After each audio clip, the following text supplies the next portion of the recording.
TV조선 취재기자들이 전하는 뉴스의 중심 보도본부 한나인, 저는 신효섭입니다. 오늘의 핫 키워드부터 알아보겠습니다. 네, 첫 번째 키워드는 강대강 대치입니다. 의과대학 정원 확대에 반대해 사직서를 제출한 빅5 병원 전공의들이 오늘 오전 6시부터 근무 중단에 들어갔습니다. 수술 중단 등 의료 대란이 현실화하는 상황에서 정부는 비상대응책 마련과 함께 의료계에 면허 정지 등 엄중 조치를 경고했습니다. 두 번째 키워드는 하위 20%의 덫입니다. 민주당이 어제부터 통보를 시작한 평가 하위 20% 의원들 대부분이 비명계로 알려지면서 비명 행사라는 표현까지 등장하는 등 내부 갈등이 위험 수위로 치닫고 있습니다. 명단에 오른 김영주 국회 부의장이 어제 탈당한 데 이어 박용진 의원은 오늘 이재명 대표 사당화를 주장하고 나섰습니다. 다음 키워드는 10일 만에 무너진 빅텐트입니다. 개혁신당 이낙연 대표가 오늘 오전 가진 기자회견에서 이준석 대표 측을 겨냥해서 통합을 깨거나 나를 지우기로 일찍부터 기획했던 걸로 보인다며 새로운 미래로 돌아가겠다고 선언했습니다. 이로써 제3세대 빅텐트로 떠올랐던 개혁신당은 통합선언 열흘여 만에 분열됐습니다. 다음 키워드는 이기면 준다입니다. 국민의힘이 어제 31개 지역구 공천 결과를 발표하면서 윤심 특혜 논란을 차단하려는 듯 친윤 실세와 직전 대통령실 참모들을 대거 경선토로 결정했습니다. 이철규 인재영입위원장과 김은혜, 강순규 전 대통령실 수석 등의 대표적인 예로, 반면 최재형 의원과 윤희숙 전 의원은 공천이 확정됐습니다. 네, 다섯 번째 키워드입니다. 손절의 가짜뉴스까지. 아시안컵에서 불거진 이른바 탁구 게이트 여파로 광고계가 하극상 논란의 당사자인 이강인 선수를 손절하고 있습니다. 온라인에선 이 선수가 소속팀인 파리 생제르맹에서 방출될 예정이라는 가짜뉴스도 확산하고 있습니다. 마지막 키워드는 푸바오와 헤어지는 날입니다. 4월 초 중국 송환을 앞둔 푸바오가 다음 달 3일까지만 일반 관람객에게 공개가 됩니다. 에버랜드에 따르면 푸바오는 3월 4일부터 내실에서 비공개 상태로 건강검사를 받고 이송 케이지 적응 교육 등을 받을 예정입니다. 오늘로 40총선이 50일 앞으로 다가왔습니다. 여야의 남은 공천 결과에 정치권의 이목이 집중되고 있는데요. 공천 파동이 본격화하고 있는 민주당 소식부터 짚어보겠습니다. 예상했던 대로 밀실 비선 공천론이 정체불명의 여론조사 논란에 더해서 의원평가 하위 20% 통보 문제가 민주당 공천 분란의 핵심 뇌관으로 작용하는 분위기입니다. 어제부터 당사자들에게 결과가 통보됐는데 첫 탈당 사례가 나왔는가 하면 이재명 대표를 표적 삼은 공개 비판 회견까지 벌어졌습니다. 네, 오늘 오전입니다. 이 비명계이자 수정파로 꼽히는 박용진 의원이요, 이 긴급 기자회견을 열었습니다. 박 의원은 당으로부터 자신이 이 의정활동평가 하위 10%에 포함됐다는 이 납득하기 어려운 결과를 통보받았다라고 밝혔습니다. 그러면서 박 의원은요, 이런 치욕을 국민 여러분께 공개하는 이유는 이를 통해서 민주당이 지금 어떤 심각한 위기에 놓여 있는지를 보여주기 위함이다라고 강조를 했습니다.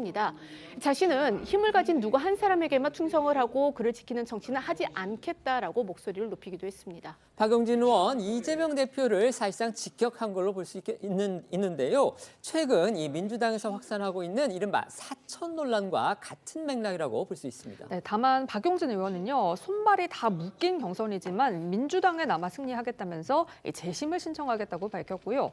기자회견 이후 기자들과 만난 자리에서 하위 20% 명단에 친명계 의원들은 포함이 안 된 걸로 알려진 부분 등에 대한 질문을 받고 웃을 뿐 대답하지 않겠다는 의미의 사자성어죠. 소위부답이라는 말로 답을 대신했습니다.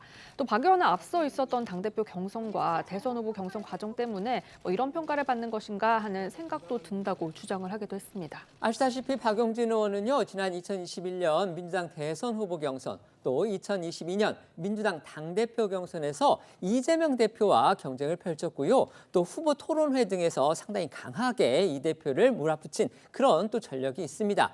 결국 이제 박용진 의원은 그런 이유로 본인이 하위 평가를 받은 거 아니냐, 이런 식의 주장을 한 것으로 보입니다. 네, 오늘 오전에 나온 박용진 의원의 목소리부터 들어보겠습니다.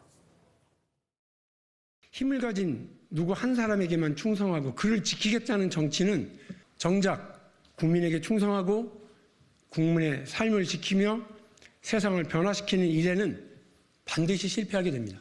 오늘 제가 이 치욕을 국민 여러분께 공개하는 이유는 제가 받고 있는 이 굴욕적인 일을 통해서 민주당이 지금 어떤 심각한 위기에 놓여 있는가를 분명하게 드러내고 당을 사랑하는 많은 분들이 경각심을 가지시기를 바라기 때문입니다.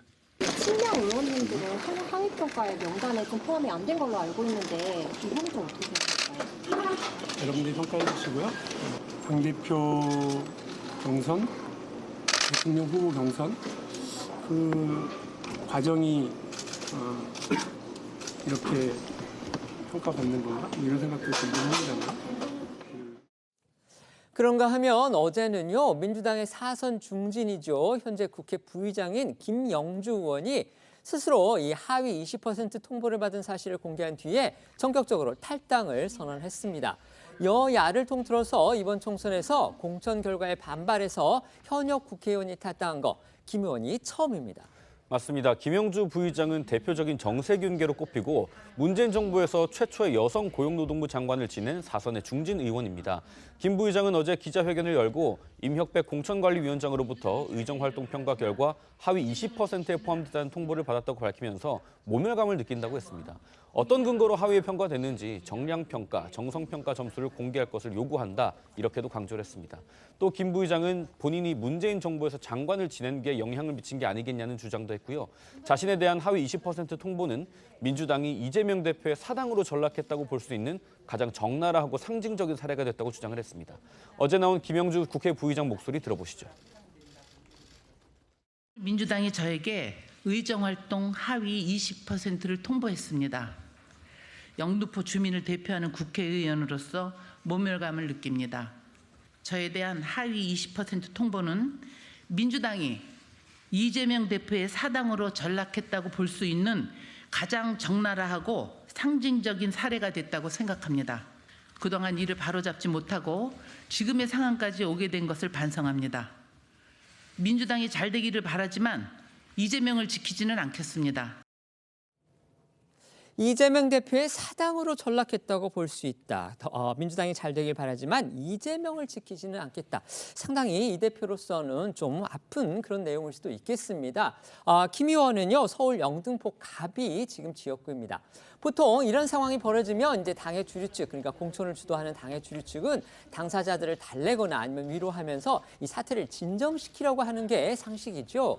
하지만 어제 이 친명계 일부 인사는요, 반대로 김영주 부의장의 탈당 결정을 조롱하는 듯한 그런 주장을 내놔서 또 논란을 키웠습니다. 네, 친명계로 꼽히는 김지호 당대표 정무조정 부실장인데요. 김 부실장은 자신의 SNS에 이 김영주 부의장의 탈당 관련 기사를 공유를 하면서 이렇게 썼습니다. 경선 승복, 선당 후사, 이거는 이제 선배들에게 귀에 피가 나도록 들은 이야기인데 많이 아쉽다라는 내용으로 올렸고요. 그러면서 또 이렇게 올렸는데요. 부디 앞으로는 마음 편하게 지인분들과 일본 여행 다녀오시길 기원한다라고 쓴 겁니다. 이는 지난해 6월이었죠. 그 일본 후쿠시마 오염수 반대 결의안 채택 등과 관련한 그 국회 본회의에서 그 김영주 부의장이 이제 지인들과 일본 여행 일정을 논의하는 그런 문자 메시지가 찍혔고 이게 이제 논란이 됐던 일이었는데 그걸 이제 다시 꺼내들면서 비꼰 것으로 해석이 됩니다. 다만 김지호 부실장은요, 이 논란을 의식해서인지 현재는 해당 글을 삭제한 상태입니다. 또 이 친명계 좌장격으로 꼽히는 정성호 의원도요, 이 김영주 부의장의 탈당에 대해서 시험 보고 나서 채점이 잘못됐다고 답안지 내놓으라고 요구하는 것과 똑같은 것이다. 이 탈당보다는 경선에 나가는 것이 좋은 게 아닌가 싶다라고 밝혔고 어제는 또 이 자신의 SNS를 통해서 이런 글을 올렸습니다. 낙엽은 가을바람을 원망하지 않는다. 안타깝지만 어찌하겠는가. 삶은 무상하고 외로운 것이다. 라는 이런 짤막한 글을 남겨서 이건 역시 좀 어떤 취지로 올린 것인지 주목되기도 했습니다. 언론 보도에 따르면 김영주 의원의 지역구인 영등포 갑에는요, 한 친명계 인사가 이제 후보로 지원을 한 그런 상황이라고 하지만 이 부분이 이런 결과에 영향을 미쳤다, 이건 저희가 단정하기는 어려울 듯 싶고요. 하여튼 그런 보도도 있다는 거는 말씀을 드리겠습니다. 더 큰 문제는요, 저희 TV조선이 민주당의 하위 20% 평가 의원 명단을 단독 입수를 했습니다. 그런데 거기에 비명계가 전체의 90% 수준이다, 이런 사실이 알려진 겁니다.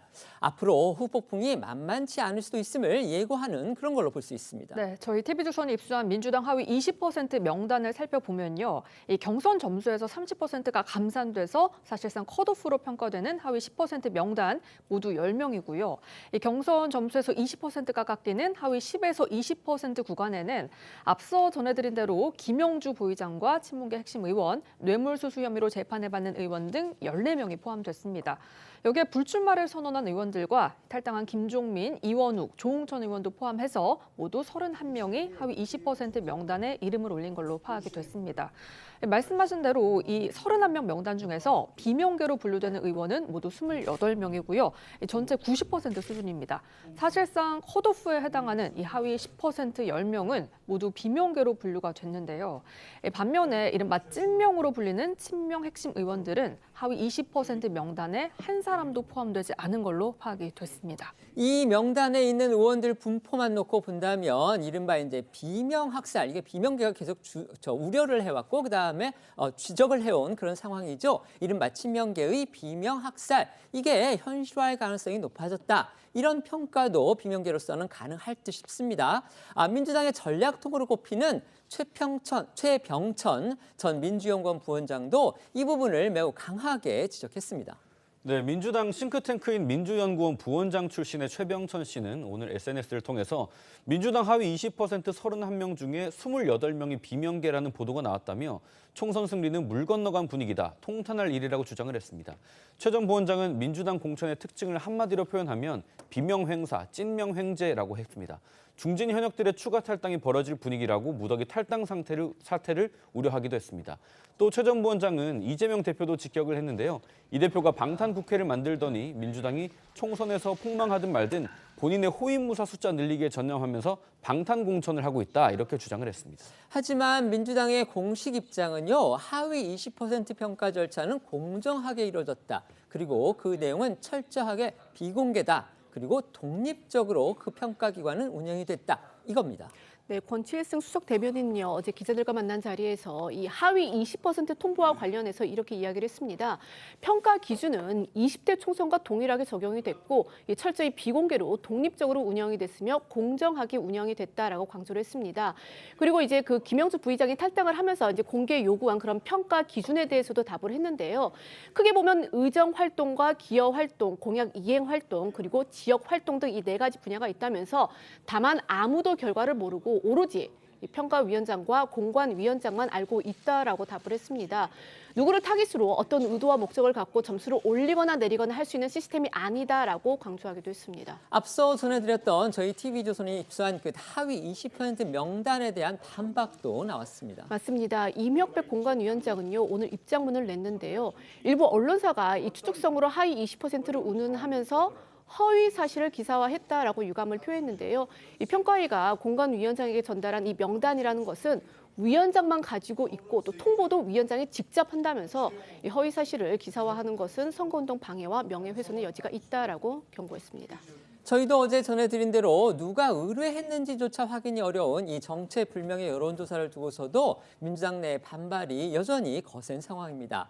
앞서 민주당 의원들이 모인 단체 대화방에서 문제를 제기한 것으로 알려졌던 이수진 의원, 거듭 단체 대화방에서 비판을 했다고 하는데요. 심지어 이재명 대표의 이선 후퇴까지 요구했다고 합니다. 네, 지난 주말을 전후해서 전국 곳곳에서 이 민주당 후보들의 경쟁력을 묻는 여론조사들이 진행이 됐는데요.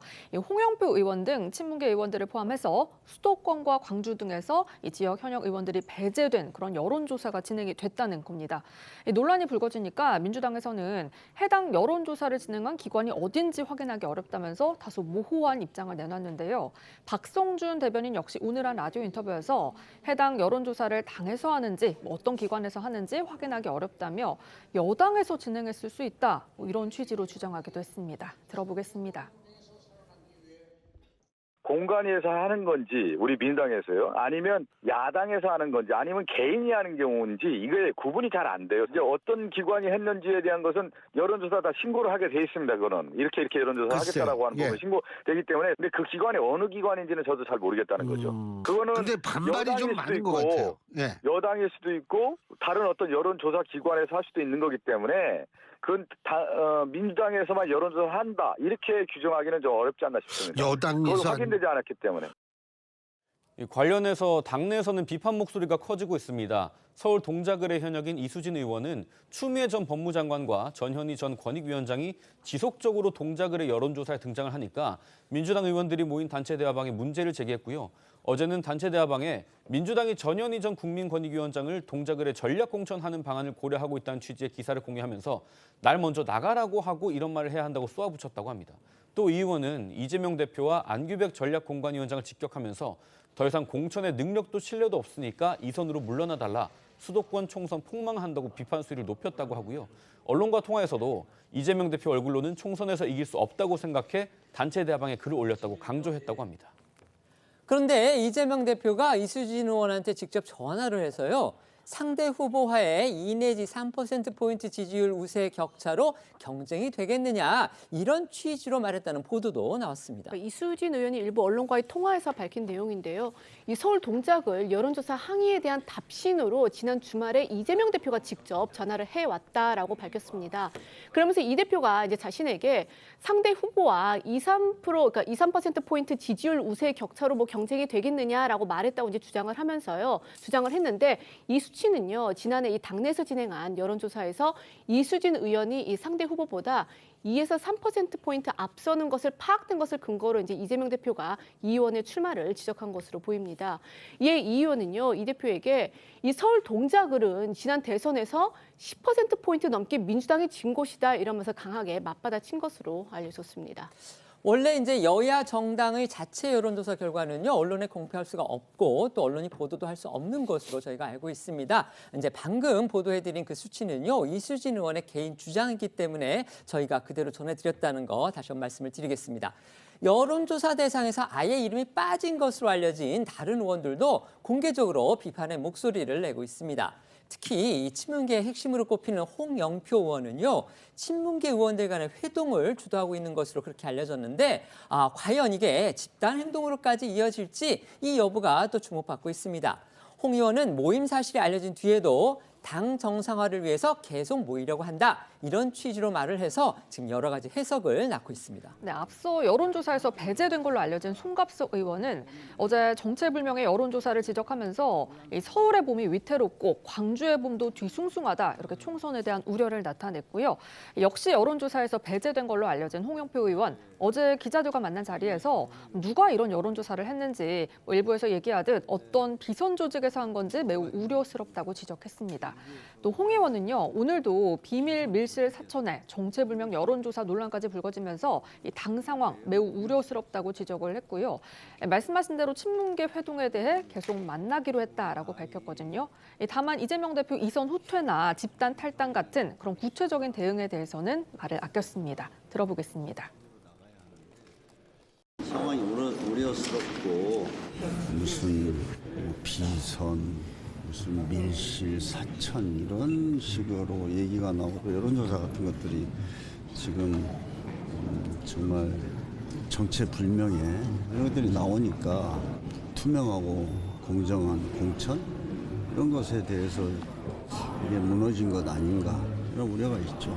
저는 이렇게 계속되면 이번 총선을 정말 윤석열 정권한테 헌납하는 거라고 봐요. 혹시 집단 탈당이나 이런 움직임도 조금 생각을 하고 계실까요? 그런 것까지는 아직 아니지만 일단 또 당을 좀 정상화하는데 지혜와 힘을 모아봐야죠. 이재명 대표 이선 후퇴 요구하신다거나 이러실 건가요? 하여튼 그거는 제가 의견들을 모으는 과정이기 때문에 나중에 얘기해요. 정체불명의 여론조사 이 부분을 놓고서 친문계 반발이 거세지는 상황에서요, 이재명 대표로부터 불출마 권고를 받았던 문학진 전 의원, 문 전 의원 역시 자신의 경쟁력을 이재명 대표가 문제 삼았다, 이렇게 얘기를 했습니다. 문학진 전 의원도 거듭 이재명 대표에 대해서 비판의 목소리를 높였습니다. 네, 이재명 대표의 불출마 권고에 공개 반발했던 문학진 전 의원은 어제 오후 기자회견을 열고 장막 뒤에서 특정 집단과 특정인을 공천하려 벌이는 일련의 행태를 개탄한다고 했습니다. 그리고 오늘도 한 라디오에서 친명계가 당을 장악하기 위해서 적합도 조사 결과까지 조작하는 등 밀실 공천이 이루어지고 있다면서 해명을 요구하기도 했는데요. 그러면서 이 출처불명의 조사 결과를 갖고 이 대표가 본인을 몰아내려 했다고 다시 한번 목소리를 높였습니다. 문 전 의원의 주장 들어보시죠. 장막 뒤에서 특정 집단과 특정인들을 공천하려 벌이는 일련의 행태에 대해 저는 개탄과 함께 즉각 시정할 것을 촉구합니다. 지난 1월 27일 이재명 대표가 저한테 전화를 걸어서 형님 꼴찌했대요. 그리고 형님이 1등 해도 드릴 수 없습니다. 이렇게 이야기를 했습니다. 이 대표가 적합도 조사 결과라고 얘기를 했어요. 안규백 전략공천위원장에게 제가 바로 전화를 했습니다. 안 위원장 그런 조사 한 적 있는가? 당에서 그런 조사 한 적 없습니다. 경기도가? 이러더라고요. 처음엔 이 무슨 소리야 했는데 그게 경기도 팀이었습니다. 그거는 알 사람은 다 아는 이야기인데 공식 라인 말고 비선을 가동을 하고 있다는 얘기는 익히 듣고 알고 있었습니다. 디테일한 정보를 얻기 위해서 따로 팀을 가능하는 거는 뭐 있을 수 있겠다. 그 정도로 생각을 했어요. 이렇게 당내 반발이 계속 거세지고 있는 상황이지만요. 이 여론조사의 실시 주체, 그러니까 누가 이 여론조사를 했느냐, 이걸 놓고서는 지금 의구심만 증폭되는 상황입니다. 그런데 이거 말고도요, 이 여론조사를 실제 시행한 그 기관의 실체, 이것도 또 논란이 되고 있다고 하죠. 그러니까 민주당 지도부도 어디서 했는지 모른다던 그런 이제 해당 여론조사 업체를 이제 저희 TV조선 기자가 직접 찾아가 봤습니다. 주소지로 등록된 사무실에는요, 이 여론조사 장비나 관련 직원도 없었고, 이 여론조사 심의에 등록돼 있지도 않은 곳이었습니다. 관련해 업체 측은요, 이 조사 결과가 공표되지 않은 조사기 때문에 등록하지 않았다라고 이야기를 했는데요. 관련해 목소리 들어보시겠습니다. 끝까지 응답해 주셔서 감사합니다. 지금까지 서울시 영등포구 여의서로 에 위치한 연구소였습니다. 저 여기 여론조사 아니에요? 모르겠는데 저는. 여기 서울시에 뭐가 있는지 아무것도 없는데. 여론조사를 아예 안 한다는 말씀이신 거죠, 여기서는? 안 해요. 뿐만 아니라 중앙일보가 취재한 또 다른 업체는요, 이재명 대표가 이 성남시장 재선 도전을 앞둔 2013년에 이 성남시 시민 만족도 조사 용역을 받아서 수행했던 것으로 알려졌습니다.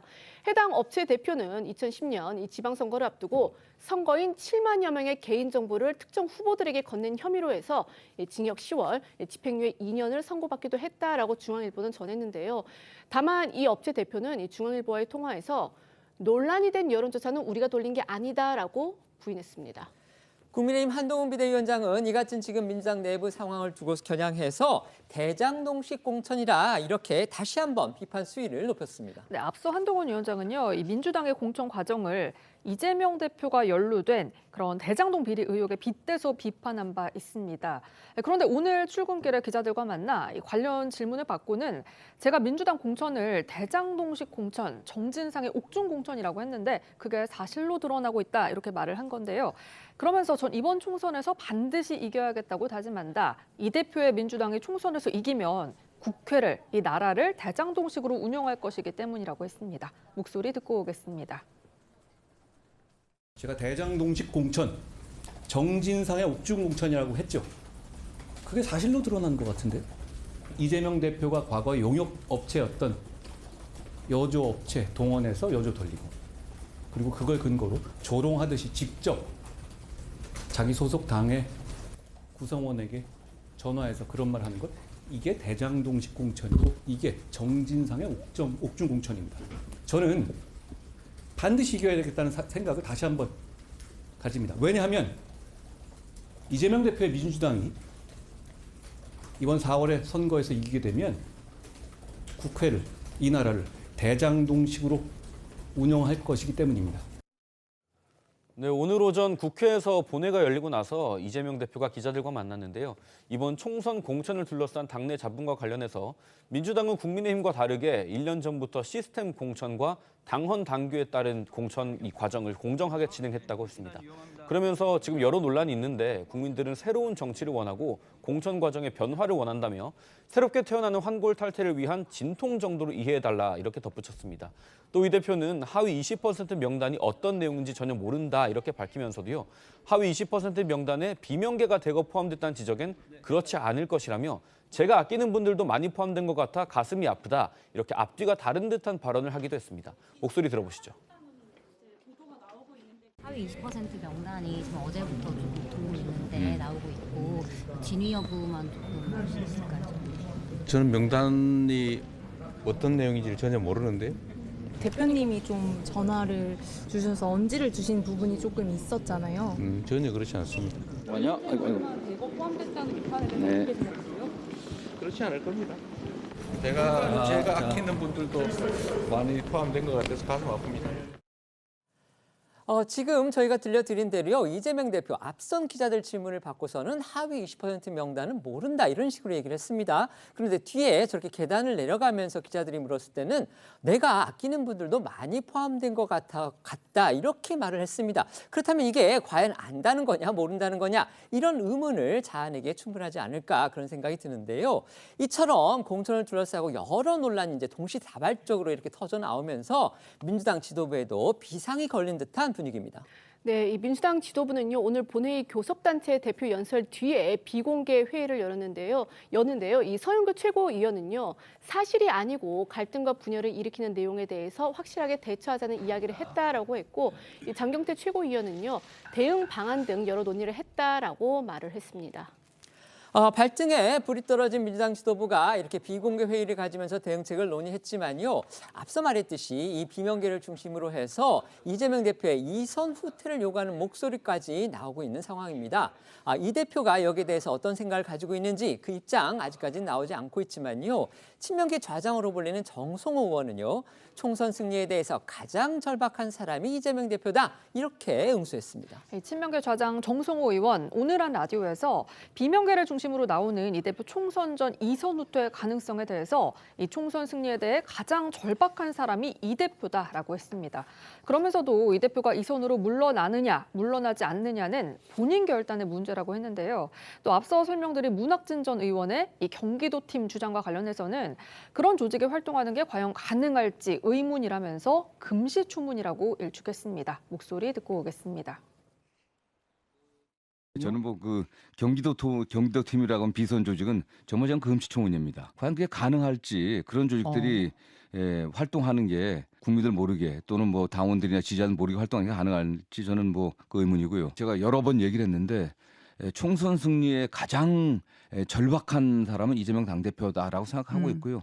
그래서 총선 승리를 위해서는 뭐 여러 가지 선택들을 다 할 수 있겠고 다만 뭐 대표가 이선 물러나냐 안 물러나냐는 본인의 결단의 문제이기 때문에 제가 뭐 이렇게 말씀드리는 게 적절치 않다고만 말씀드리겠습니다. 이제 민주당의 공천자가 이제 속속 확정이 되고 있는데 저희가 그 상황 전해드리면서 이렇게 말씀드렸었죠. 결국 이 결과를 놓고서 결국 진통, 그다음에 갈등이 확산되느냐 아니면은 쉽게 진압이 될 수 있느냐 이 여부를 가를 가장 중요한 뇌관 중에 하나는 바로 하위 20% 평가 대상자 그 명단이 의원들에게 통보됐을 때 그 이후의 상황이 어떻게 되느냐에 달려있다 이렇게 말씀을 드렸습니다.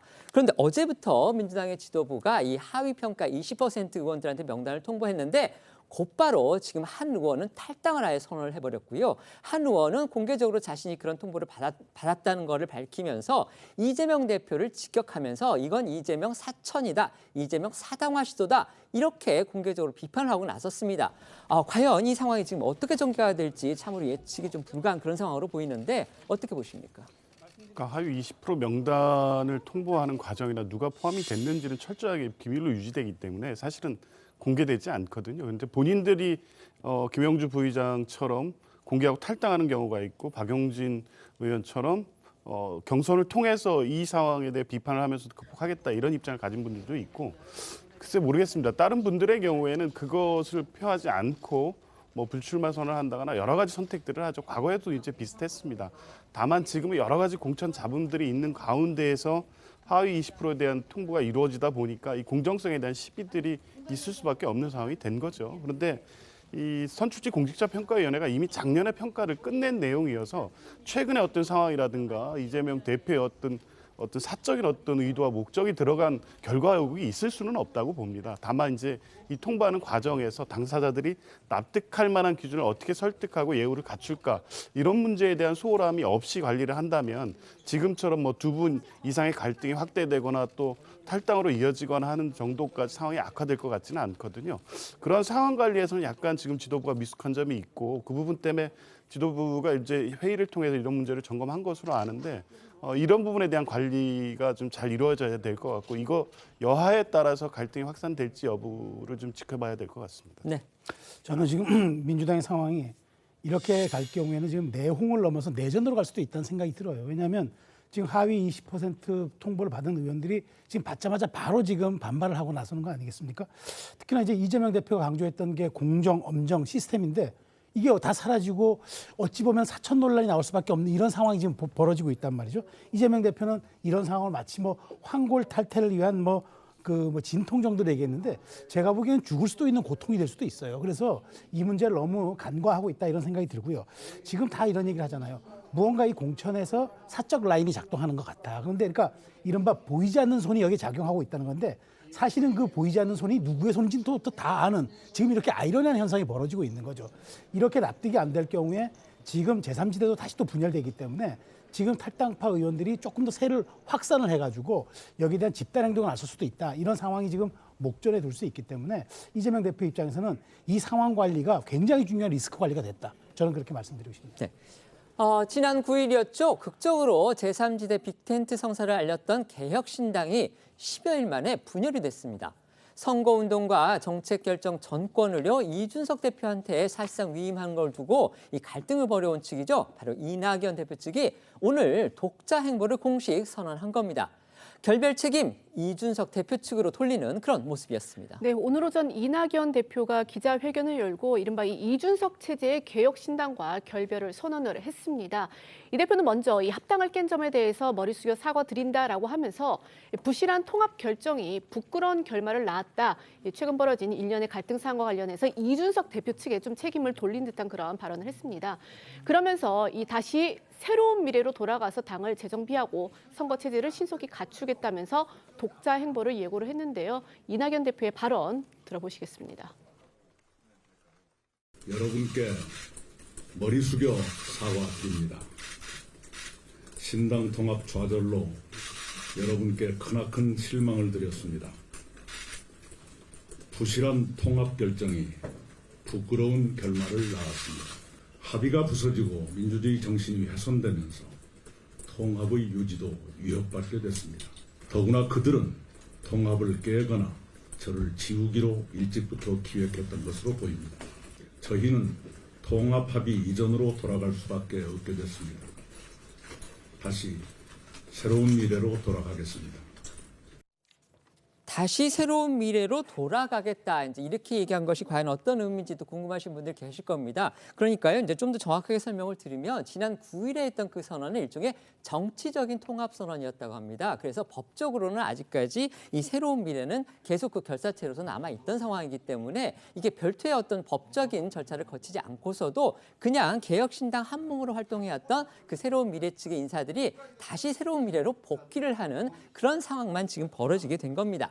이낙연 대표의 기자회견이 있고서 1시간쯤 뒤에요. 이준석 대표도 곧바로 기자회견을 열어서 입장을 밝혔습니다. 네, 이준석 대표 긴급 기자회견을 열고 통합 10여일 만에 이낙연 대표 측과 결별하게 된 점을 국민들께 사과드린다고 밝혔습니다. 그러면서 이낙연 대표 측에 대한 비판은 극히 자제하고 자신이 성찰할 부분이 많다고 덧붙였는데요. 그러면서 양질의 정책과 분명한 메시지로 증명하겠다고 했습니다. 들어보겠습니다. 저는 오늘 이 자리에 서서 누군가를 비판할 생각은 없습니다. 할 말이야 많지만 애초에 각자 주장과 해석이 엇갈리는 모습이 국민들이 보시기에는 눈살 찌푸려지는 일일 것입니다. 같은 방향을 향해 나아가지만 따로 노력하게 된 이낙연 대표님 및 새로운 미래 구성원들의 앞길에 좋은 일이 많기를 기대하겠습니다. 네, 다만 이준석 대표는요, 기자회견을 마친 뒤에는 기자들과 만나 자신을 향해 독단적이라고 비판한 새로운 미래 측의 이 주장에 대해서 자기 모순이다 이렇게 반박을 했고요.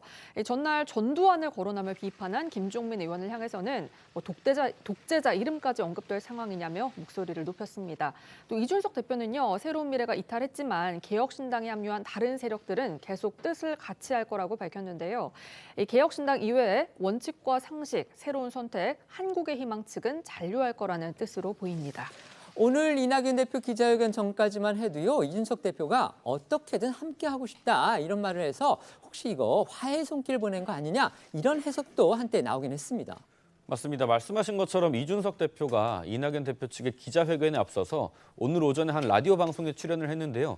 이낙연 대표의 결별 가능성을 묻자 그런 가정도 하기 싫다. 어떻게든 함께했으면 좋겠다 이렇게 말을 했습니다.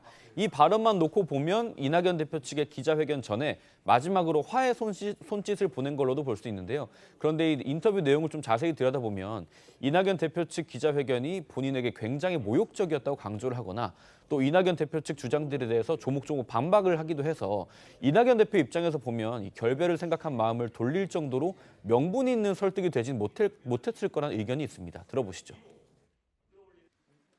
만약에 지금 헤어진다면 그러면 개혁신당은 이준석 단독 대표 체제로 운영이 되는 겁니까? 그건 제가 언급할 수도 없고요. 저는 그런 가정도 하기 싫습니다. 저는 이낙연 총리와 뭐 김종민 의원 제가 어제 그제 솔직히 저에게 굉장히 모욕적인 기자회견 드렸지만은 제가 별 말하지 않은 거는 그냥 다소 감정적인 부분이 있을 수도 있다 보고 어떻게든 함께 했으면 좋겠다라는 말씀을 드립니다.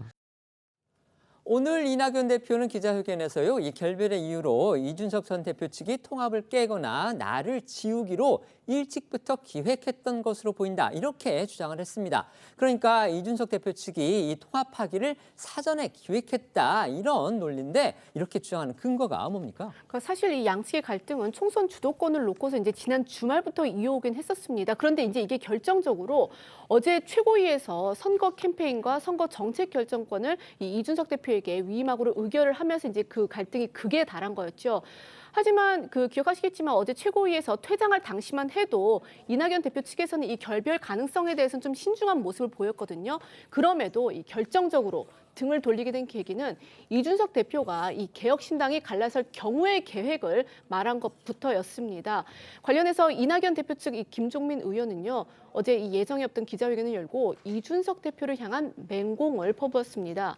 김종민 의원은요, 이준석 대표가 이낙연과 김종민이 그만두면 천하람과 이원욱을 최고위원으로 임명하겠다고 말했다라고 전하면서요. 그러면서 이제 이 대표가 이낙연, 김종민을 몰아내고 공천권을 김종인 전 국민의힘 비대위원장에게 가져다 맡기기로 결심했다는 뜻도 밝혔다고 이제 주장을 했는데, 김 의원은 그러면서 이 모든 것이 이준석 대표가 이 자신과 가까운 김종인 전 비대위원장에게 이 공천관리위원장을 맡기고 또 전권을 주기 위해서 통합하기를 사전에 기획한 것이다라고 주장을 한 겁니다. 그러니까 오늘 이낙연 대표가 기자회견에서 꺼냈던 그 사전 기획설, 이것과 결국 같은 맥락의 얘기입니다. 네, 맞습니다. 관련해서 김종민 의원의 어제 발언 들어보시겠습니다.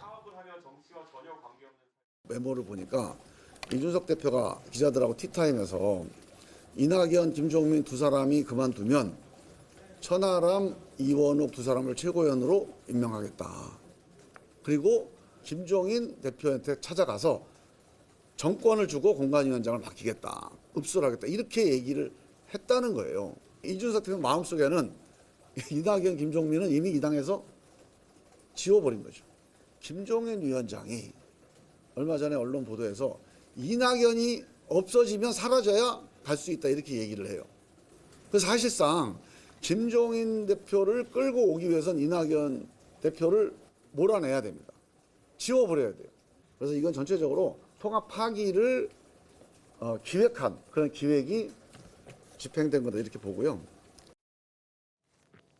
이준석 대표도 김종민 의원이 전한 저런 그 발언 있잖아요. 이준석 대표가 했다는 말, 그걸 부인하지는 않았습니다. 다만 그 문제의 발언은 이 결별 상황을 가정해서 한 것일 뿐이다. 결코 미리 합의하기를 기획하고서 한 건 아니다. 또 공관위원장에 김종인 전 위원장 이름을 먼저 꺼낸 사람, 그건 이낙연 대표다, 이런 입장을 내놓습니다. 이준석 대표는 지난 14일 회의에서 이낙연 대표가 김종인 전 위원장에게 먼저 연락을 해보라고 제안을 했다, 이렇게 주장을 했는데요. 그러면서 자신은 김종인 전 위원장이 아닌 다른 사람을 공관위원장으로 제안했었다라고 말하기도 했습니다.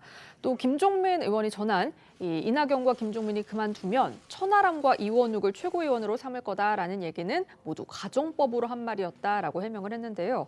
이원욱 의원 역시 해당 발언을 듣고 문제 소지가 있어서 이준석 대표에게 항의를 했더니 순간적 실수였고 만일의 상황을 가정한 발언이었는데 적절치 못했던 것 같다는 이준석 대표의 해명을 들었다고 했습니다.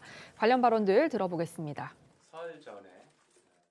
이 공관위원장 문제에서 누가 저한테 이렇게 말씀하셨냐면 이낙연 그 대표께서 김종인 위원장을 모시도록 연락을 좀 제가 해달라는 취지로 말씀하셨어요. 논의 과정을 거쳐가지고 당연히 김종인 위원장의 이름에 이견을 할 사람이 없었죠. 저희는 사실 뭐 이것도 다 기록이 남아있을 테니까 제가 사실대로 말씀드리면은 김종인 위원장 말고 다른 분을 저희가 공관위원장을 제안에 쓴 바가 있습니다. 만약에 분열되면 어떻게 할 겁니까? 뭐 다른 대안은 있습니까? 라고 하니까 만일 그렇게 된다면 이렇게 생각하고 있다라고 하는 얘기를 했다는데 제가 그 얘기를 듣고 굉장히 이준석 대표한테 항의를 했습니다. 하셨어요? 아니, 예. 이원욱이 거기 들어갈지 안 들어갈지 어떻게 하냐. 나한테 단 한마디 상의라도 해보고 그런 얘기를 하든지. 예. 그리고 지금은 그런 분열적 그 상황을 대비해가지고 할 때가 아닌 거 아니냐. 자기도 순간적 실수였다고. 그러니까 기자가 만일 이렇게 하는데 만일 하면 그냥 뭐 이렇게 하면 어떨까라고 하는 생각을 그냥 툭 던지듯이 했다고. 네. 그래서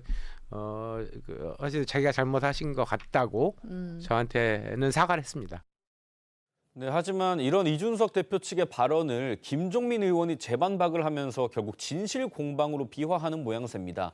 김종민 의원은 갈등이 생겼다면 오해를 풀어야 하는데 이준석 대표가 최고위 이후에 접촉이 전혀 없었다라고 지적을 했고요. 또 이준석 대표가 제안한 공관위원장이 피부과 의사인 함익병 씨였다면서 내부 반대로 불발이 됐는데 이건 결국 이 김종인 전 위원장이 제안한 거다 이렇게 주장을 하기도 했습니다. 이낙연 대표는 기자회견에서 민주주의의 정신이 훼손됐다 이런 말로 어제 최고의 의결 절차를 문제 삼기도 했습니다. 이 부분에 대해서는요 이준석 대표 측하고의 입장이 지금 엇갈리고 있는 상태입니다. 네, 알려진 것처럼 이준석 대표는 합당 당시에 당명과 당색, 사무총장 등을 자신의 창당한 개혁신당 못으로 하는 대신에 이 총괄 선대위원장은 이낙연 대표에게 주기로 합의를 했었습니다. 그런데 이제 어제 최고위에서 이준석 대표에게 이 선대위원장의 역할이라고 할 수 있는 이 선거 캠페인 및 정책 결정 권한을 그 이준석 대표에게 위임하는 그런 안건을 이제 다수결로 의결을 하면서 이준석 대표가 사실상 이 선대위원장 역할을 맡게 된 거라고 또 볼 수도 있겠습니다. 당연히 이제 이낙연 대표 측 입장에서는 이 합의가 파기됐다 이렇게 이제 주장할 수밖에 없는 상황이 된 건데요. 관련 발언들 들어보시겠습니다. 통합 주체들의 합의는 부서졌습니다. 2월 9일의 합의를 허물고 공동대표 한 사람에게 선거의 전권을 주는 안건이 최고위원회의 표결로 강행 처리됐습니다. 그것은 최고위원회의 표결 대상이 될 수 없는 것입니다. 통합할 때 합의사항이라는 게 있습니다. 그 합의사항은 최고위원회 의결로 번복할 수 없는 거죠. 통합할 때 합의사항은 분명은 개혁신당으로 하되 총괄 선대위원장은 이낙연 공동대표가 한다. 이게 합의사항이었습니다. 최고위원회 권한까지 다 포함해서 이준석 대표라는 개인한테 위임한다. 그런 결정은 어떤 정당에서도 하지 않습니다. 선거 앞두고. 하지만 이준석 대표는요 어제 최고위 의결에는 절차적으로 문제가 없다. 지금 이런 또 입장입니다. 네, 이준석 대표는요 어제 최고위 표결과 관련해서 이 개혁신당을 구성하는 5개 정파 중 4개 정파는 이대로 선거정책 운용 방식이 갈 수 없다고 했지만 새로운 미래 측에서 받아들이지 않았다고 주장을 했는데요. 이견 조정을 해야 되는 상황에서 이 새로운 미래를 제외한 정파들은 표결에 동의를 해서 다수결로 의결이 된 거라고 강조를 했습니다. 개혁신당으로 빅텐트가 쳐졌다. 이건 결국 제3세력이 하나로 뭉쳤기 때문에 선거 판도에도 상당한 영향을 미칠 것이다. 이런 관측이 많았습니다. 그런데 오늘부로 이게 이제 결국은 그 빅텐트가 무너져 버렸기 때문에 그렇다면 이견 앞으로 또 총선 판도에 어떤 영향을 미칠지 이 부분도 관심을 모을 수밖에 없는데요. 관련해서 이낙연 대표가 오늘 오늘 기자회견에서 이런 얘기를 했습니다. 민주당을 대신하는 진짜 민주당을 세우겠다 이렇게 말을 한 건데요. 결국 지금 공천으로 내부 갈등에 휩싸인 이 민주당의 상황을 의식해서 한 발언이 아니냐 지금 이런 해석이 나오고 있습니다. 네, 이 새로운 미래는요 개혁신당과 별개로 해서 이 당 재정비와 함께 선거 체제를 신속히 갖추겠다라는 그런 방침인데. 이 과정에서 현역 의원 평가 이 하위 20% 통보로 이 사실상 공천 대란에 빠진 이 민주당 현역 의원들을 향해서 적극적인 구애가 시작될 거다라는 전망도 나옵니다. 다만 이 선거를 2달도 채 남겨놓지 않은 그런 상황에서 개혁신당과 결별을 하게 되면서 이 당초 예정했던 이 공천관리위도 제대로 출범하지 못하고 있는 만큼 이 총선 준비 자체에 제동이 걸릴 수도 있다라는 우려도 나오곤 있습니다. 저희도 전해드렸지만요. 개혁신당이 이렇게 어쨌든 한 몸이었을 때는 의원 숫자가 5명이 돼가지고 상당히 많은 그러니까 수억 원대의 국가보조금을 탔습니다. 그런데 이렇게 개혁신당이 이제 갈라서면서 그렇다면 의원 수가 줄어드는 거죠. 과연 선거 보조금은 또 어떻게 되는 거냐? 이 부분에도 관심이 쏠리고 있습니다. 김종민 의원이 나가면서 개혁신당의 현역 의원 4명으로 줄어든 상태입니다. 하지만 김종민 의원이 개혁신당을 떠난다고 해도 앞서 지급받은 6억 원 규모의 보조금을 환수할 그런 법적 효력은 없는데요. 이를 두고서 이준석 대표는 탈당하는 의원이 생겨서 의석수가 5석 미만이 될 경우 개혁신당은 이미 지급된 국고보조금 전액을 반납할 거다라고 강조한 바 있습니다. 김용남 개혁신당 정책위의장 역시 같은 취지로 국고에 전액 반납하거나 반납이 어렵다면 기부를 추진하겠다고 밝혔습니다. 개혁신당에는 이제 4개 정파, 또 크게는 5개 정파가 모여 있었습니다. 그런데 그중에서도 양대 주축 세력이라고 한다면 결국 이준석 대표의 기존 개혁신당, 그다음에 이낙연 대표의 새로운 미래, 이 양대 세력이 주축이다 이렇게 볼 수가 있었습니다. 그런데 그중에서 이낙연 대표 측의 새로운 미래 세력이 오늘부로 결별을 선언했습니다. 이거 어떻게 평가하십니까? 그러니까 사실 뭐 4개 지륜이 뭐 5개 지륜이 하지만 가장 중요한 건 이제 이준석의 개혁신당과 이낙연 대표의 새로운 미래였는데 결국 이 가장 두 축이 이제 합당이 된 게 이게 제3지대를 상징하는 거였는데 결국 저는 이게 이제 그 열흘 만에 다시 이제 그러니까 갈라서면서 저는 예고됐던 것이라고 생각합니다. 그러니까 설을 앞두고 너무 조급하게 이제 합당을 했어요. 그런데 설 밥상 민심에 올리려는 그 조급증이 이런 결과를 낳았다고 보는데 원래 이런 말 있지 않습니까? 악마는 디테일에 있다. 그러니까 이렇게 총량에서는 합의해 놨는데 막상 세분화하게 들어가서 정책이라든가 방향이라든가 그다음에 노선 이런 걸 합치해 보려니 이게 화학적 결합이 안 되는 거죠. 그러다 보니까 서로 이제 리더십과 그다음에 이 선거의 주도권 놓고 싸움을 벌였는데 결국 저는 이렇습니다. 정당이라는 거는 사실상 어떤 그 누구를 대표하느냐에 따라서 그게 통합이 되기도 하고 사실 그게 또 이제 말하자면 또 갈등이 분열이 되기도 하거든요. 근데 이분들은 그냥 묻지마 합당과 연대를 해보다 보니까 양쪽의 패권적 이런 그 말하자면 정당 체제를 좀 극복하고 다당적 말하자면 다당적 체제로 가기 위한 이런 가치들이 사라진 거죠. 그러다 보니까 많은 이제 제3지대가 지금 많이 있다고 하는데 이것을 과연 지금 제대로 50일 남은 상태에서 수렴할 것인가 큰 숙제를 저는 남겼다고 봅니다. 네.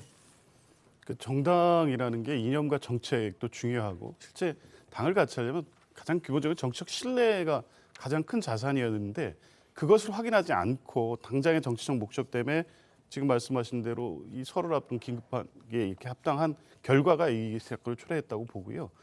이준석 대표의 얘기를 들어보면 첫 회의 때부터 갈등과 이견이 계속 이어졌다고 합니다. 그게 열흘 동안은 서로의 차이를 확인만 한 거죠. 그러다가 결국 열흘 만에 이제 파국에 이르게 된 건데 당초부터 같이 할 수 없는 세력이라는 것이 또 어떤 뭐 또 여러 평가가 있지 않았습니까? 그 결과가 확인된 것이어서 씁쓸한데 국민들의 어떤 한편에서 어쨌든 3세력의 출현을 기대하고 있었는데 그 결과가 이렇다는 점에 대해서 좀 실망스러운 상황이 될 수밖에 없다고 봅니다. 네. 국민의힘 상황도 알아보겠습니다. 오늘 국민의힘에서는요, 이 창당 대회를 앞두고 있는 위성 비례 정당이죠. 이 국민의 미래 대표에 새로운 이름이 나와서 눈길을 끌었습니다. 바로 이뇨한 전 혁신위원장의 이름이 나온 건데요. 하지만 지금 국민의힘의 생각은 또 조금 다른 보이는데 어쨌든 그 내용 소개해 주시죠. 네, 조선일보에 따르면 최근 국민의힘 내에서는요, 이 이뇨한 전 혁신위원장이 비례 위성 정당인 국민의 미래 대표를 맡는 방안이 검토되고 있는 것으로 알려졌습니다. 당 안팎에서도 한동훈 비대위 체제 전까지 당의 혁신위원회를 이끌면서 이른바 친윤, 중진, 희생 이슈를 제시한 인 전 위원장의 상징성을 감안을 한다면은 이 인 전 위원장이 비례정당 대표의 적격이다 이제 이런 주장들이 나온다고 하는데 당시 김기현 대표 체제 지도부 일원이었던 김병민 전 최고위원도요 조선일보와의 통화에서 인 전 위원장처럼 이 개혁의 상징성이 있는 분이 비례정당 대표를 맡으면은 득표에 도움이 될 것이라면서 한동훈이 지역 선거를 이끌고 이뇨한이 비례 선거를 이끈다면 드림팀이 되지 않겠느냐라고 말한 것으로도 전해졌습니다. 아시다시피 국민의힘 안팎에서는요, 최근까지도 인 전 위원장의 이 서울 종로 출마, 당 선거대책위원장, 위성정당 공천관리위원장 등이 거론이 됐었습니다. 뿐만 아니라 지역구 후보들로부터도 선거에 지원을 해달라 이런 요청이 쏟아지고 있다고 하거든요. 다만 오늘 오전 국민의힘 장동혁 사무총장은 이 비례정당 대표로 인유한 전 혁신위원장을 검토 중이라는 건 사실이 아니다라고 밝혔고요. 한 위원장 역시 검토한 바 없다고 했습니다. 어제 장동혁 사무총장은 내부적으로는 이미 정해져 있다 이런 말을 또 하기도 해서 의미심장한 그런 느낌을 줬는데요. 인유한 전 위원장의 대안이 아니라면 그렇다면 또 그 대안은 누군지 더욱 궁금해지는 겁니다. 네, 국민의힘 지도부는 오늘도 비례정당의 대표 인선과 관련해서는 좀 말을 아끼는 분위기입니다. 국민의힘 내부에서는 김예지 비대위원의 이름도 거론이 되고 있는데요. 김 비대위원이 정치적으로 독불장군식 혹은 돌발 행보를 하지 않아 왔고 국민의힘 소속 의원으로 비교적 인지도가 높다는 점에서 대표의 적임이라는 평가가 나오는 겁니다. 앞서 전해드린 것처럼 임 전 위원장 검토에는 선을 그었던 장 사무총장도 김 비대위원을 염두하느냐는 질문에 여러 분을 염두에 두고 있다며 여지를 남겼고요. 이 밖에 반드시 현역 의원일 필요가 없다는 점에서 김경률 비대위원도 거론이 된다고 합니다. 관련해 어제 오늘 한 장관의 목소리 들어보시죠. 그 비례정당의 존재감을 너무 크게 보실 필요가 없습니다. 그냥 우리 당입니다. 그 당의 대표로 누가 오든 간에 제가 이끄는 국민의힘이 내려고 하는 비례대표를 내는 그런 도구 역할을 하게 될 겁니다. 그 비례정당 대표로 김예지 의원님 등 비롯해서 비대위원이 거론되고 있는 게 맞는 내용일까요? 어제 제가 말씀드린 거로 가름하죠. 저희가 잘 준비하겠습니다. 인유한 전 혁신위원장이 계속 거론되는데 검토해 본 바가 없습니다. 앞서 한 장관은 한동훈 비대위원장이기 때문에 저희가 바로 잡겠습니다. 그런가 하면요. 국민의힘은 어제 31개 지역구에 대해서 또 공천 심사 결과를 발표를 했습니다. 이제 전체 지역구의 절반가량 윤곽을 잡은 건데요. 가장 눈에 띄는 특징 저희가 앞서서도 말씀을 드렸지만 이른바 윤심이 크게 도드라지지 않아 보인다는 겁니다. 네, 국민의힘이 공천 심사의 속도를 내고 있죠. 현재까지의 공천 심사 결과 공천의 뇌관이 될 것이라고 이제 예측이 됐던 윤심은요. 별다른 위력을 발휘하지 못하고 있다라는 분석이 나옵니다. 이런 가운데 어제 국민의힘 공관위가 발표한 추가 공천 심사 결과에서는요. 친윤계 핵심으로 꼽히는 이철규 의원과 대통령의 입이었던 김은혜 전 대통령실 홍보수석이 경선자 명단에 포함이 돼서 눈길을 끌었습니다. 윤석열 대통령의 입으로까지 불렸던 이 김은혜 전 수석까지 예외 없이 경선에 지금 붙인 건데요. 지금까지 대통령실 출신이 이른바 양지 공천을 따낸 사람 주진우 전 대통령실 법률비서관이 부산에서 따낸 게 지금 유일합니다. 네, 현재까지 단수 추천을 통해 공천권을 따낸 대통령실 출신 부산 해운대갑의 주진우 전 비서관, 경기 의정부갑 전희경 전 대통령 정무일 비서관, 서울 중랑을 이승환 전 대통령실 행정관, 경기 안산 상록갑 장성민 전 대통령실 미래전략기획관 등 모두 4명입니다. 여기서 주 전 비서관이 단수 공천된 이 부산 해운대 갑을 제외한 나머지 3곳은 험지로 분류가 되기 때문에 용산 출신이라 특혜를 받았다 이렇게 보긴 어렵고요. 게다가 어제 공관위 발표로 박성훈 전 해수부 차관이자 전 대통령실 국정기획 비서관 그리고 권오현 전 대통령실 행정관은 경선도 치르지 못한 채 낙천이 됐는데요. 관련해서 공천 상황에 대해 언급한 어제 한 위원장의 목소리 잠시 듣고 오겠습니다. 저는 공천이 공정하게 이루어지고 공천이 어떤 외부적인 영향 때문에 왜곡되는 일이 없도록 막는 일을 하고 있습니다. 공천은 그렇게 이루어져야 한다고 생각합니다. 시스템에 따라서요. 당을 이끄는 사람의 사가 들어가서는 안 된다고 생각합니다. 현명하신 국민들께서 잘 보고 판단하실 거라고 생각합니다. 지금까지 이제 국민의힘의 공천 상황을 보면은요, 저희 기자가 리포트를 한 것처럼 이른바 윤심 논란 이게 벌어질 그 소지를 아주 극소화시켰다. 그러니까 거의 없는 쪽으로 지금 한동훈 비대위원장과 정영환 공관위원장이 그렇게 지금 결과를 가고 있다는 겁니다. 자, 그렇게 보십니까? 그렇습니다. 지금 국민의힘의 공천을 보면 한동훈 위원장이 얘기한 대로 이기는 공천, 명분 있는 공천, 국민 눈높이의 공천이 지금 정확히 진행되고 있는 것 같아요. 특히나 이제 제가 눈여겨보는 건 가장 먼저 공천 초반에는 이른바 낙동강 벨트의 중진 재배치를 통한 중진의 헌신을 통해서 거기에 대한 전선을 구축함으로써 저는 그 이른바 기득권이라든가 당의 중진들에 대해서 확실하게 이제 그립을 잡아나간 것 같고, 그다음에 또 하나는 측근들. 자기 측근들 뭐 장동혁, 뭐 그다음에 김용동 비서실장 아직도 다 결론 나지 않았지 않습니까? 이런 것들을 통해서 공정하고 정말 사심 없는 그 공천을 당해서 어떤 보여주는 시그널을 저는 지금 하고 있다 이렇게 생각합니다. 속도도 뭐 빠르고요. 비교적 무난하게 잘 관리한다는 것은 평가할 수 있겠습니다. 그런데 사실 쉬운 문제만 풀었다고 보는 게 맞을 것 같습니다. 결국 TK가 남아 있고요. 용산 출신의 주요 인사들이 대부분 TK에 도전하고 있기 때문에 거기 공천이 어떻게 되느냐에서 갈등 소지는 분명히 있어 보이고 특히 10% 컷오프가 아직 발표도 안 됐습니다. 더 지켜봐야지 아직 평가하기는 좀 빠르다고 봅니다. 알겠습니다. 다음은 지금 전 국민의 관심사라고 할 수 있는 사회적인 이슈 살펴보겠습니다. 정부가 의과대학의 증원을 이제 늘린 것에 반발을 해서 전공의들이 줄줄이 지금 집단 사직에 나섰습니다. 그리고 오늘부터는 실제로 업무를 지금 중단한 그런 상태입니다. 잠시 후로 예정된 국무회의에서는요, 윤석열 대통령이 이번 사태와 관련해서 대국민 메시지를 낼 전망인데요. 소식 들어오는 대로 전해드리도록 하고요. 먼저 정부와 의료계의 강대강 대치로 우려했던 의료 대란이 오늘부터 본격화하면서 지금 국민 불안이 커지고 있습니다. 의료 현장 상황부터 자세히 전해주시죠. 네, 어제 이 사직서를 낸 서울대, 세브란스, 서울 아산, 성모, 삼성병원 등 이른바 이 빅5 병원의 전공의들이요. 오늘 오전 6시부터 근무를 중단했습니다.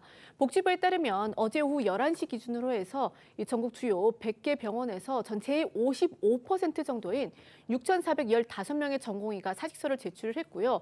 이 중에 이제 25% 수준인 1,630명이 근무지를 이탈했다라고 밝혔습니다.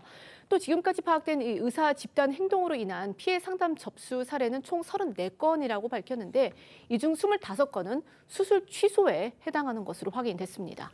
병원에 입원해 보신 경험이 있는 분들, 이 전공의들의 역할이 얼마나 중요한지 사실 몸으로 다 체험하셨을 겁니다. 전공의는 상급병원 의사 인력의 30에서 40%를 차지합니다. 그런데 이 교수의 수술 그리고 진료를 보조하고요. 또 입원 환자의 상태를 점검하는 등 아주 중요한 업무를 맡고 있습니다. 특히 이제 이들이 근무를 중단함에 따라서 수술을 진행하는 데 상당히 큰 차질이 예상이 되는데요. 실제로 오늘 아침에 병원 현장에서는 이 진료를 받지 못할까 봐 걱정이 돼서 평소보다 아주 이른 시간에 온 환자들로 북새통을 이룬 것으로 전해졌습니다. 네, 서울 일부 병원에서는요, 접수 창구가 열리기도 전에 수십 명 환자들이 일찍부터 줄을 서고 있었는데요. 이후 진료 접수 절차가 시작됐는데도 환자들 정상적 진료를 받을 수 있을지 크게 걱정하는 모습이었습니다. 특히 응급 환자들이나 중요한 수술을 앞둔 그런 환자들의 불안감 더 커지고 있는데요. 일부 병원에서는 암 수술 또는 출산, 디스크 수술 등의 긴급 수술이 갑자기 취소되거나 연기됐다고 통보받는 그런 사례도 속출한 걸로 전해졌습니다. 일부 환자와 보호자들은요, 이 사직한 전공의들을 향해서 환자를 볼모로 잡는다면서 분통을 터뜨리기도 했는데요. 관련해서 시민들 목소리 듣고 오겠습니다. 전공의들 파업으로 인해서 제때 수술을 받지 못할까 봐 그 부분이 조금 많이 우려돼요. 수술이 연기가 되고 한다면 그 부분도 일상생활에 복귀가 좀 어렵지 않을까 싶어요. 우리 젊은 전공의들에게 바랍니다. 여러분들은 우리나라 젊은 최고의 지성들이고 희망입니다. 힘없는 환자들은 오늘도 여러분의 사랑을 기다립니다. 대학병원에서 이제 진료를 기다리는 지인이 있는데 좀 많이 미뤄지는 것도 사실인 것 같더라고요. 조속히 해결이 되었으면 좋겠습니다. 정부는 의사들의 집단 행동에 대해서 엄정 대응하고 그다음에 심지어 면허를 정지하겠다 이런 초강수까지 내놨습니다. 맞습니다. 정부는 대한의사협회 집행부 2명에 대해서 의사 면허 정지 행정처분을 사전 통지하면서 강경 대응에 나섰습니다. 정부는 또 전국 221개 전체 수련 병원에는 진료 유지 명령을 내려서 전공의들에게 진료 현장을 떠나지 말 것을 요구를 했고요. 지금까지 총 831명의 전공의에게 업무 개시 명령을 발령한 상태입니다. 이런 와중에 일부 의사들의 행태가 이도 국민의 눈살을 찌푸리게 하면서 논란이 되고 있습니다. 네, 이 의사 전용 인터넷 커뮤니티에 등장한 글인데요. 이 전공의들에게 사직 전에 진료 자료를 다 지우고 나오라거나 환자 차트에 비밀번호도 모두 바꾸라는 등의 일종의 행동 지침을 담은 글이 올라온 건데 이 집단 행동에 참여하지 않는 다른 의료진들의 진료까지 방해하려는 의도라는 게 이 수사 당국의 판단입니다. 그동안 정부는 지금 국무회의에서 윤 대통령 발언 연결해서 들어보겠습니다. 의사 단체와 만나 대화하며 의료 개혁의 불가피성을 설명했습니다. 정부는 의사들을 위한 사법 리스크 감축, 지역 필수 의료에 대한 정책 수가 등 보상 체계 강화, 지역 의료기관에 대한 투자 지원 등을 함께 제시한 바 있습니다. 그럼에도 지난주 전공의 사직 등 집단 휴진이 예고되면서 수술이 축소되거나 암 환자 수술이 연기되는 사례가 발생했습니다.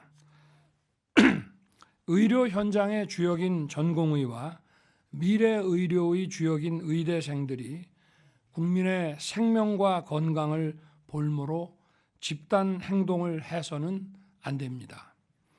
국민의 생명과 안전을 지키는 일은 국가 안보, 치안과 함께 국가가 존립하는 이유이자 정부에게 주어진 가장 기본적인 헌법적 책무입니다.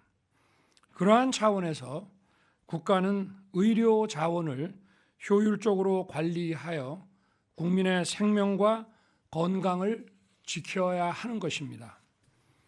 의사는 군인, 경찰과 같은 공무원 신분이 아니더라도 집단적인 진료 거부를 해서는 절대 안 되는 것입니다. 의료 개혁의 필요성은 이미 오래전부터 제기되어 왔습니다. 2022년 7월에는 빅5 병원 중 한 곳의 간호사가 병원에서 일하다 쓰러졌는데도 의사가 없어 수술을 받지 못하고 사망한 안타까운 일까지 있었습니다. 우리나라 필수 의료의 심각한 상황을 여실히 보여준 사건이었습니다. 필수 의료가 아닌 비급여 진료에 엄청난 의료 인력이 유출되어 필수 의료에 거대한 공백이 생긴 현실을 우리 국민은 늘 일상에서 마주하고 있습니다. 이처럼 의료 개혁이 시급한 데에도 역대 어떤 정부도 해결책을 제시하지 못한 채 30년 가까이 지나갔습니다. 의료 서비스의 수요는 빠르게 증가하고 있습니다만 공급이 수요를 따라가지 못하고 있습니다. 특히 필수 의료 분야의 의료 인력은 더 현저하게 줄어들었고 그 결과 지역 필수 의료도 함께 붕괴되었습니다. 지역 필수 의료 체계의 붕괴는 지역에 사는 국민들의 건강과 안전이 매우 위험해졌다는 것을 의미합니다. 그럼에도 정부는 지난 27년 동안 의대 정원을 단 한 명도 늘리지 못했습니다. 오히려 2006년부터는 의대 정원이 줄어서 누적 합계 7천여 명의 의사를 배출하지 못했습니다. 의사 증원만으로 지역 필수 의료의 붕괴를 해결할 수 없음은 우리 모두 잘 알고 있습니다. 그러나 의사 증원이 필수 의료 붕괴를 막기 위한 필수 조건임은 명백합니다. 정부는 지금까지 의사 증원을 여러 차례 시도해 왔으나 지난 30여 년 동안 실패와 좌절을 거듭해 왔습니다. 이제 실패 자체를 더 이상 허용할 수 없는 지경에 이르렀습니다. 일각에서는 2,000명 증원이 과도하다고 주장하며 허황된 음모론까지 제기되고 있습니다. 하지만 30년 가까이 해묵은 문제를 해결하고 대한민국의 미래를 준비하기에는 이 숫자도 턱없이 부족합니다. 2,000명 증원은 말 그대로 최소한의 확충 규모입니다. 내년부터 의대 정원을 증원해도 2031년에나 의대 첫 졸업생이 나올 수 있고 전문의를 배출해서 필수 의료체계 보강 효과를 보려면 최소한 10년이 걸리며 2035년에야 비로소 2,000명의 필수 의료 담당 의사 윤석열 대통령 이게 사실상 대국민 담합격에 지금 국무회의 모두 발언을 하고 있습니다. 메시지의 핵심은 바로 이겁니다. 전공의 의대생이 국민 생명을 볼모로 해서 집단 행동을 해서는 안 된다. 그리고 의사의 집단적인 진료 거부는 절대 안 된다. 시급한 의료 개혁 중에 하나가 바로 의대 정원의 증원이다. 이거는 분명히 해내겠다. 지금 이겁니다. 하지만 의료계는요, 이 의대 증원 분명히 막아내야겠다. 이렇게 지금 고집을 하고 있습니다. 의사들이 주장하는 또 이유가 있겠죠. 네, 정부가 의대 2,000명 증원의 근거로 제시하는 점은요. 급속한 노령화로 의료 수요가 급증해서 향후 의사 수가 부족하다라는 건데요. 또 지금도 약 5,000명의 의사가 부족한 수준이라고 보고 있습니다. 하지만 의료계는요. 의대생을 2,000명 한꺼번에 늘리는 건 교육 현장에 혼란을 가져온다고 주장을 하고 있습니다. 또 현재 문제가 되는 응급실 뺑뺑이라든지 또 소아과 오픈런 같은 한국 의료 문제를 해결하기 위해서는 의사 공급 확대가 아니라 필수 의료 수가 개선 등 구조 개혁이 먼저 이뤄져야 한다는 입장입니다. 즉 의사 수를 늘려도 사망 환자가 발생했을 때 의사가 처벌받을 가능성이 큰 응급의학과, 소아과, 산부인과 등 소위 기피과에는 의사들이 가지 않을 거라는 건데요. 의료계 입장도 듣고 오겠습니다. 증원 확대를 주장하는 대한민국의 의사 수가 부족하다는 근거가 없다는 거죠.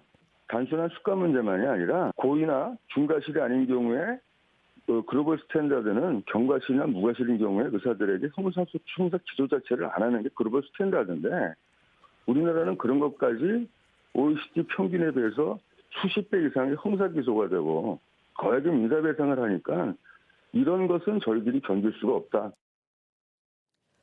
의대 증원에 따른 전공의의 파업 문제, 정치권에서도 지금 뜨거운 이슈로 등장을 했습니다. 관련해서 야권에서는요, 아까 대통령도 잠깐 언급을 했는데요, 이른바 음모론까지 또 내놨습니다. 네, 국민의힘 한동훈 비대위원장은 어제 오전에 이 정부가 어떤 취지에서 의대 증원 정책을 준비하는지에 대해 충분한 설명이 있었다고 생각한다면서 국민 건강과 직결되는 문제이기 때문에 서로 대화해서 국민을 위한 길을 찾아야 한다고 밝혔는데요.